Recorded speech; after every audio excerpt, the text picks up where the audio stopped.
The rain hadn't stopped for 3 days, and neither had Margaret's tears. She sat in the corner booth of the diner where she'd worked for 23 years, staring at the pink slip that had arrived that morning along with the eviction notice. At 67, with arthritis creeping through her fingers and no family to call, she wondered if anyone would even notice when she disappeared. The world had a way of making people invisible, especially women like her. Women who'd spent their lives serving others, only to find themselves served a cold plate of loneliness in return. But what Margaret didn't know was that she had never been invisible, not to the little girl who'd watched her every Tuesday morning for the past year. Emma. Chen was 9 years old and understood rejection in ways most children never should. Born with a port wine-stained birthmark covering half her face, she'd learned early that people looked away. Teachers smiled too brightly. Other kids whispered. Even her own father had left when she was 3, unable to handle what he called the stares. Her mother, Lynn, worked 3 jobs to keep them afloat, which meant Emma spent a lot of time alone, watching the world through windows. The diner window had become her favorite. Every Tuesday, while her mother cleaned offices across the street, Emma would press her nose against the cold glass and watch Margaret work. There was something about the way the older woman moved. Steady, purposeful, kind. Margaret always gave the homeless man an extra plate of food. She remembered how every regular customer took their coffee. She laughed at bad jokes and listened to people's troubles like they mattered. To Emma, Margaret was beautiful. Not despite her age-spotted hands or her tired eyes, but because of the light that seemed to radiate from her when she thought no one was watching. Margaret represented something Emma desperately needed to believe in, that kindness survived, even when the world tried to crush it. That Tuesday, Emma noticed something different. Margaret wasn't smiling. She sat alone, her shoulders curved inward like she was trying to disappear into herself. Even from across the street, Emma could see the wetness on her cheeks. Without thinking, Emma grabbed her backpack and ran across the street, the bell above the diner door announcing her arrival with a cheerful jingle that felt wrong.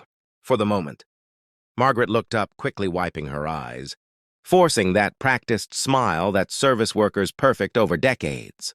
"Hi, sweetie," Margaret said, her voice only slightly cracking. "Where's your mama?" "She's working," Emma said, sliding into the booth across from Margaret.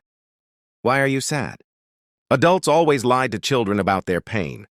But something about Emma's directness, those dark eyes that held no pity. "I lost my job," Margaret whispered. "And my apartment. I don't know what I'm going to do." Emma was quiet for a moment, her small fingers tracing patterns on the worn Formica table. Then she reached into her backpack and pulled out a small, battered notebook covered in stickers. She'd been using it to practice her English writing, but now it would serve a different purpose. "I'm going to help you," Emma announced with the absolute certainty that only children possess. "We're going to make a plan." Margaret almost laughed, but the sound caught in her throat. This tiny girl with the birthmark that society taught her to hide was offering to save her. It was absurd. It was impossible. It was the first spark of hope Margaret had felt in weeks. "What kind of plan, honey?" Emma's pencil flew across the paper. "You're good at taking care of people. That's your superpower. So we need to find people who need taking care of." She looked up, her expression serious. "My mom always says that when you have a gift, you have to share it. That's what makes the world work." Over the next hour, Emma interviewed Margaret like a tiny, determined journalist. What did she love to do? Who had she helped? What made her happy? Margaret found herself talking about things she'd forgotten, how she used to bake pies for church fundraisers, how she'd helped her neighbors' kids with homework, how she knew the stories of everyone in the neighborhood. "You're like a community glue," Emma said, writing furiously. "That's important. That's really, really important." When Lynn came to collect Emma, she found her daughter explaining an elaborate plan to Margaret involving something called Community Connection Services, which, as far as Lynn could tell, meant Margaret would help coordinate neighborhood support networks. It was idealistic and impractical and exactly the kind of thing that made Lynn both proud and terrified for her daughter's tender heart. But then Emma did something that changed everything. She insisted they take Margaret home with them. "Just for tonight, Mama," she pleaded. Please, she needs us. Lynn looked at Margaret, really looked at her, and saw her own mother, who'd died alone in Beijing before. Lynn could save enough money to bring her to America. She saw every immigrant, woman who'd worked themselves to exhaustion in a country that barely noticed them. She saw herself in 20 years if luck didn't hold. Just for tonight, Lynn agreed. That night became a week. The week became a month. Margaret slept on their couch and slowly came back to life under Emma's determined care. The girl had made it her mission to prove that Margaret mattered, and she approached it with the seriousness of a general planning a campaign. Emma started a notebook, Margaret's Book of Wonderful, where she documented every kind thing Margaret did. She photographed Margaret helping their elderly neighbor with groceries. She wrote down the story about how Margaret had once saved a choking customer at the diner. She interviewed people at the community center about times Margaret had helped them. Then Emma did something extraordinary. She took her notebook to her school's computer lab and, with help from her teacher, Ms. Rodriguez, created a crowdfunding page. The title was simple, Help Her, Help Us. The description, written in Emma's earnest, sometimes misspelled prose, told Margaret's story, not as a sad tale of rejection, but as a celebration of a lifetime spent in service to others. Margaret is a hero, Emma wrote. Not the kind with capes, but the kind who remembers your coffee, order and asks about your sick dog and makes you feel like you matter even when the world says you don't. She lost her job for being too old, which is stupid because being old means you're smart and experienced. We need to help her so she can keep helping everyone else. That's how communities are supposed to work. Ms. Rodriguez helped Emma share the page on social media. Then something remarkable happened. It went viral. People saw themselves in Margaret, the single mother in Ohio, saw the waitress who'd given her daughter free pie when money was tight. The veteran in Texas remembered, the diner worker who'd listened to his stories about Afghanistan when everyone else looked away. The college student in California recognized the woman who'd helped him study for finals in the corner booth, never complaining about him taking up space for hours. Margaret represented everyone who'd ever felt invisible. And Emma, this 9-year-old girl with a birthmark and a heart too big for her small body, represented everyone who'd ever wanted to push back against a world that discarded people like used napkins. The money came in quickly. $5 from a retired teacher, $20 from a nurse working night shifts, $100 from a CEO who saw the story and remembered his grandmother. Within 2 weeks, they'd raised $60,000. But more than money came. Job offers arrived. A local community center wanted Margaret to coordinate their senior services program. A nonprofit focused on aging populations offered her a consulting position. A publisher reached out about turning her story into a book, about the invisible service workers who hold communities together. The local news covered the story. Then national news. Margaret appeared on morning shows. Still awkward in front of cameras, still more comfortable listening than talking about herself. But she had something important to say, and Emma had taught her that her voice mattered.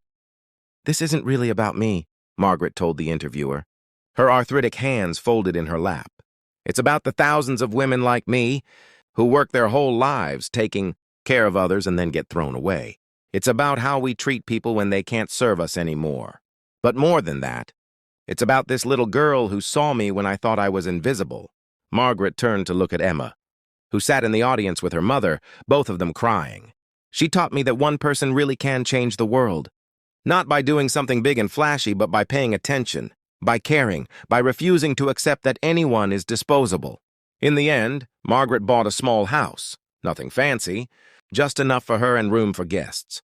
She took the job at the community center, where she built programs connecting isolated seniors with resources and community. She started a mentorship initiative pairing elders with young people, believing that Emma had taught her something crucial, that the bonds between generations could heal both. Emma visited every Tuesday after school. They'd sit in Margaret's kitchen, now always full of fresh-baked cookies, and Emma would tell her about her day. The birthmark that had once made her hide now seemed almost beside the point. Emma carried herself differently now, with the confidence of someone who'd learned her most important lesson early, that you were never too small, too young, or too marked by life to make a difference. Margaret kept Emma's Book of Wonderful on her shelf, but now it had companion volumes. Other children, inspired by Emma's story, had started documenting the invisible people in their own communities. The movement had a name now. See her, see him, see them. It was spreading across the country, a gentle revolution of paying attention. Years later, when Emma gave her high school valedictorian speech, she began with a question. When was the last time you really saw someone? She talked about Margaret, about the woman in the diner who'd taught her that kindness wasn't weakness and that visibility was a gift we could give each other.